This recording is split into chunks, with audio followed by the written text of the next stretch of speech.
مضت الدهور فما أتينا بمثله لما أطاف عجز عن نظرائه، کہ مدتیں گزریں کوئی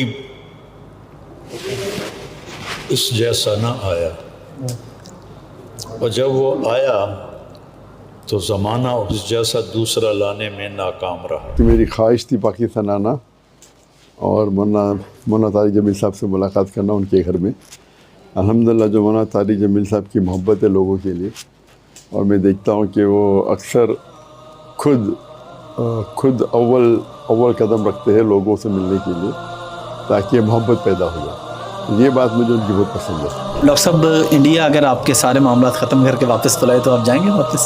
آپ کا کیا ارادہ ہے، یا ہجرت میں ہی رہیں گے؟ نہیں، انڈیا اگر موقع دیا دعوت دینے کا تو وہ تو میدان جنگ ہے، وہاں تو جانا ہی پڑے گا۔ لیکن جو دعوتی میدان میں میرا کام اور پھیلا ملیشیا میں رہنے سے، وہ تو کنٹینیو کروں گا۔ انڈیا جا کے دعوت دوں گا، پھر آؤں گا ہر سال میں 1 بار 2 بار 3 بار۔ تو مس تو کرتے ہو، اتنی بڑی تعداد میں غیر مسلمان سے مخاطب ہو سکتے ہیں لوگ، اور دیکھے ہو تو غیر مسلم محبت کرتے ہیں مسلمان سے، اور مجھ سے بھی۔ وہ کچھ چند پولیٹیشین لوگ ہیں جو اپنے کرسی کے لیے نفرت پھیلاتے ہیں۔ آپ کا یہ ماشاءاللہ جو ہے، آپ پینٹ کوٹ اور ٹائی کے ساتھ دین کی خدمت کریں، اس کا کیا راز ہے؟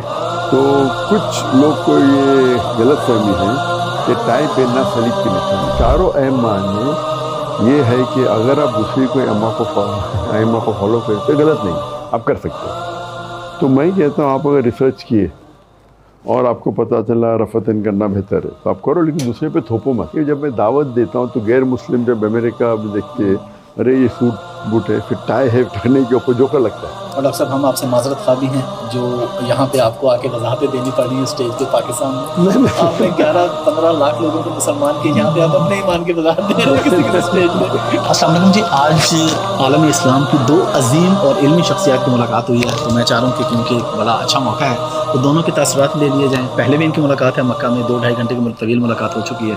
تو سب سے پہلے کیونکہ میزبان مولانا طارق جمیل صاحب ہیں، تو مولانا صاحب سے پوچھ لیتے ہیں کہ ان کے کیا تاثرات ہیں، کیا فیلنگز ہیں ڈاکٹر صاحب ان کے گھر پہ تشریف لائیں۔ جی، بسم اللہ الرحمن الرحیم۔ تاثرات اور جو احساسات ہوتے ہیں ان کے سامنے ہمیشہ الفاظ تنگ پڑ جاتے ہیں۔ الفاظ کا دامن چھوٹا ہوتا ہے اور احساسات کی کوئی حد ہی نہیں ہوتی ہے۔ تو جو میں اس وقت ڈاکٹر صاحب کے لیے محسوس کر رہا ہوں اس کے لیے میرے پاس الفاظ کوئی نہیں، اسی کو میرا سمجھ لیں احساس۔ ڈاکٹر صاحب، آپ کیا کہنا چاہیں گے؟ مولانا صاحب کے پاس تشریف لائے ہیں ماشاءاللہ، آپ کے کیا تاثرات ہیں مولانا صاحب سے ملاقات؟ جیسے میں نے کہا کہ میری خواہش تھی پاکستان آنا اور مولانا طارق جمیل صاحب سے ملاقات کرنا ان کے گھر میں۔ الحمدللہ جو مولانا طارق جمیل صاحب کی محبت ہے لوگوں کے لیے، اور میں دیکھتا ہوں کہ وہ اکثر خود اول قدم رکھتے ہیں لوگوں سے ملنے کے لیے تاکہ محبت پیدا ہو جائے۔ یہ بات مجھے ان کی بہت پسند ہے۔ اور ایسا نہیں کہتے کہ میں ہی نہیں جاؤں، تو جب بھی مکہ ملاقات ہوتی میں ملنا چاہتا، میں بلانا میں آؤں گا آپ کے وہاں، تو ہم میں بحث ہو گئی، میں آؤں گا میں آؤں، میں بلانے آپ بڑے ہیں میں چھوٹا دونوں میں آؤں گا، تو پھر ملاقات ہوئی الحمدللہ۔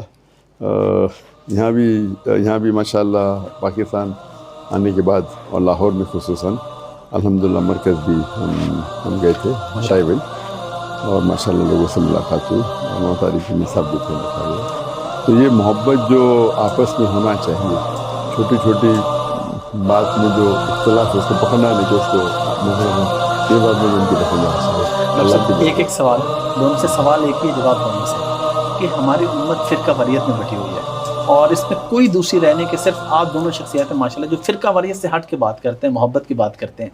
کس طرح ہم اس کو مزید پھیلا سکتے ہیں؟ ابھی بھی ہمارے ملک میں آپ کو پتہ ہے لوگ انتشار پھیلاتے ہیں، وہ اس کو گالی دے رہا ہے، وہ اس کو گالی دے رہا ہے۔ آپ دونوں کیسے اس پہ قائم ہیں؟ پہلے ڈاکٹر صاحب آپ بتا دیں کیسے قائم ہیں اس کے اوپر، پھر یہی میں جواب مولانا سے دوں گا۔ میرا اور ڈاکٹر صاحب کا ایک ہی جواب کہ قرآن و حدیث پر آئیں گے تو انتشار ختم ہوگا، اس سے ہٹیں گے تو انتشار ہی انتشار۔ اور بات بالکل صحیح. اور ڈاکٹر صاحب جو تاریخ سامنے کا قرآن کی آیت کہ ہی سورہ عمران سورہ نمبر 3 آیت نمبر 103 میں وَاعْتَصِمُوا بِحَبْلِ اللَّهِ جَمِيعًا وَلَا تَفَرَّقُوا. آؤ اللہ کی رسی کو مضبوطی سے پکڑو اور آپس میں مت بٹو. اللہ کی رسی قرآن اور صحیح حدیث. اور ڈاکٹر صاحب ہم آپ سے معذرت خواہ بھی ہیں جو یہاں پہ آپ کو آ کے وضاحتیں دینی پڑ رہی ہیں اسٹیج پہ پاکستان میں. آپ نے 11-15 لاکھ لوگوں کو مسلمان کے یہاں پہ آپ اپنے ایمان کی وضاحت دے رہے ہیں کسی کسی اسٹیج پہ کہ بھائی میرا اس کا یہ مطلب ہے اس کا یہ. تو پوری قوم کی طرف سے ہم معذرت خواہ ہیں کہ زیادہ لوگ آپ سے محبت کرنے والے ہیں. چند لوگ ہیں جنہوں نے یہ حرکت کی ہے.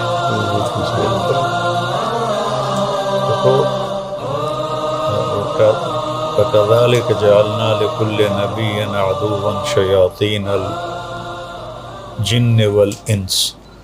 اللہ نے کہا کہ نبیوں کو بھی دشمن بنے انسان بھی جنات بھی. تو یہ جو بھی خیر کا کام کرتا ہے بے لوث ہو کر اس کو مخالفت دیکھنی پڑتی. یہ ایک فطری چیز ہے. میں نے ایک دفعہ اپنے کزن سے کہا کہ یار ساری دنیا میری بات سنتی ہے, یہ میرے رشتہ دار نہیں سنتے, الٹا مخالفت کرتے ہیں. وہ کہنے لگا یہی بات آپ کے حق ہونے کی علامت ہے. میں نے کہا کیسے؟ کہا رسول اللہ کے رشتہ دار کہاں ان کی سنتے تھے, مدینے والوں نے سنی, رشتہ داروں نے تو سنی کوئی نہیں. تو مجھے بڑی خوشی ہوئی اس کی بات سے. تو جو بھی خیر کو لے کے نکلے گا شیطان اس کے لیے رکاوٹیں ڈالے گا. ڈاکٹر صاحب انڈیا اگر آپ کے سارے معاملات ختم کر کے واپس بلائے تو آپ جائیں گے واپس؟ آپ کا کیا ارادہ ہے یا ہجرت میں ہی رہیں گے؟ نہیں, انڈیا اگر موقع لیا دعوت دینے کا تو وہ تو میدان جنگ ہے, وہاں تو جانا ہی پڑے گا. لیکن جو دعوتی میدان میں میرا کام اور پھیلا ملیشیا میں رہنے سے وہ تو کنٹینیو کروں گا. انڈیا جا کے دعوت دوں گا, پھر آؤں گا ہر سال میں 1 بار 2 بار 3 بار. تو مس تو کرتے ہو, اتنی بڑی تعداد میں غیر مسلمان سے مخاطب ہو سکتے ہو لوگ. اور دیکھے ہو تو غیر مسلم محبت کرتے مسلمان سے اور مجھ سے بھی. وہ کچھ چند پولیٹیشین لوگ ہیں جو اپنے کرسی کے لیے نفرت پھیلاتے ہیں. نہیں تو عام ہندو, مجھے لگتا ہے عام ہندو عام مسلمان کافی ان میں بھائی چارہ ہے. ڈاکٹر صاحب یہ کپڑوں کا تھوڑا بتا دیں گے معذرت. پھر ایک سوال, آپ کا یہ ماشاءاللہ جو ہے آپ پینٹ کوٹ اور ٹائی کے ساتھ دین کی خدمت کریں, اس کا کیا راز ہے؟ آپ مطلب عام طور پہ لوگ ایکسپیکٹ کر رہے ہوتے ہیں. کوئی بھی آپ کام کرتے ہیں تو شریعت کے خلاف نہیں ہونا چاہیے. اور ہمارے شریعت میں 6 کیٹیگریز ہے لباس پہننے کی. ایک ایکسٹینٹ ہے جو مرد کے لیے نیول ٹو دی نی ہے. دوسرا ہے کپڑے چست نہیں ہونا چاہیے. تیسرا کپڑے پتلے نہیں ہونا چاہیے کہ آپ دیکھ سکتے. چوتھا ہے بھڑکیلے نہیں ہونا چاہیے. پانچواں ہے کہ دوسری جنس کے نہیں ہونا چاہیے. اور چھٹا ہے دوسری مذہب کے نہیں ہونا چاہیے. ٹھیک ہے. تو کچھ لوگ کو یہ غلط فہمی ہے کہ ٹائی پہننا صلیب کی نشانی ہے. تو غلط فہمی ان کی. تو آپ کدھر بھی بائبل میں پڑھو کہاں صلیب کا لکھا ہی نہیں. آپ اگر انسائکلوپیڈیا برٹانیہ کا پڑھیں گے تو بولتے تھے ٹھنڈی میں کپڑے کو ٹائٹ رکھنے کے لیے وہ ٹائی کا نوٹ باندھتے تھے. تو اس میں کوئی دلیل نہیں ہے, لیکن ان کی غلط فہمی تو ہے.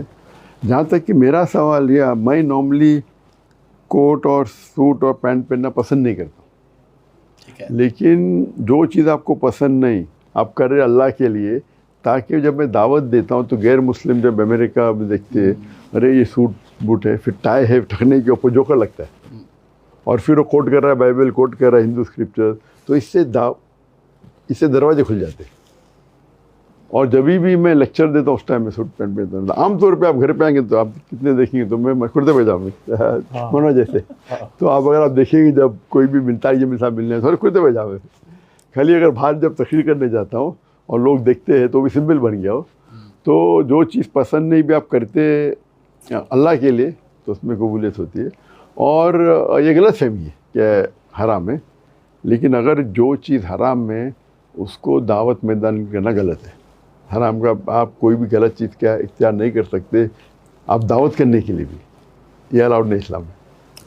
مولانا تھوڑا آپ بھی اسی پہ اگر بات کر دیں تو ہمارے ملک میں یہ جو ویٹیکن سٹی گیا تھا تو میں نے اس کا وزٹ کیا کہ وہ جو گرجا ہے وہاں بھی تو جتنے پادری تھے کسی نے بھی